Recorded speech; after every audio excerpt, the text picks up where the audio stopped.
Le royaume des cieux est tout proche. Alléluia, Alléluia. Jésus proclamait l'évangile du royaume et guérissait toute maladie dans le peuple. Alléluia. Évangile de Jésus-Christ selon saint Matthieu. En ce temps-là, quand Jésus apprit l'arrestation de Jean le Baptiste, il se retira en Galilée. Il quitta Nazareth et vint habiter à Capharnaüm, ville située au bord de la mer de Galilée, dans les territoires de Zabulon et de Nephtali. C'était pour que soit accomplie la parole prononcée par le prophète Ésaïe. Pays de Zabulon et pays de Nephtali, route de la mer et pays au-delà du Jourdain, Galilée des nations.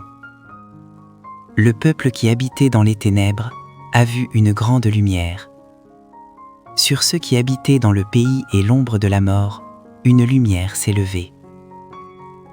À partir de ce moment, Jésus commença à proclamer « Convertissez-vous, car le royaume des cieux est tout proche. » Jésus parcourait toute la Galilée. Il enseignait dans leur synagogue, proclamait l'évangile du royaume, guérissait toute maladie et toute infirmité dans le peuple. Sa renommée se répandit dans toute la Syrie.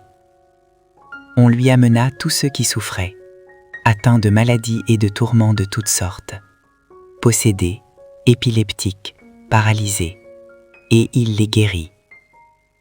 De grandes foules le suivirent, venues de la Galilée, de la Décapole, de Jérusalem, de la Judée et de l'autre côté du Jourdain. Acclamons la parole de Dieu. Prenons un moment pour méditer sur ces paroles. Le royaume des cieux est tout proche.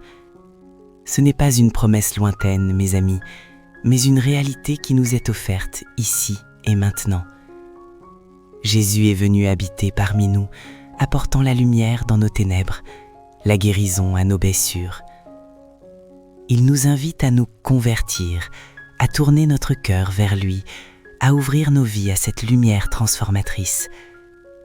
Quelles sont les ombres en nous qui ont besoin d'être éclairées? Quelles infirmités spirituelles attendent sa touche guérissante?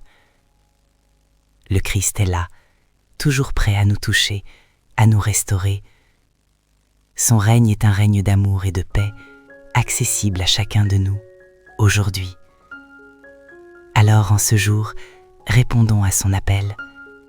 Prions pour avoir le courage de nous convertir chaque jour un peu plus et de vivre pleinement dans la lumière de son royaume.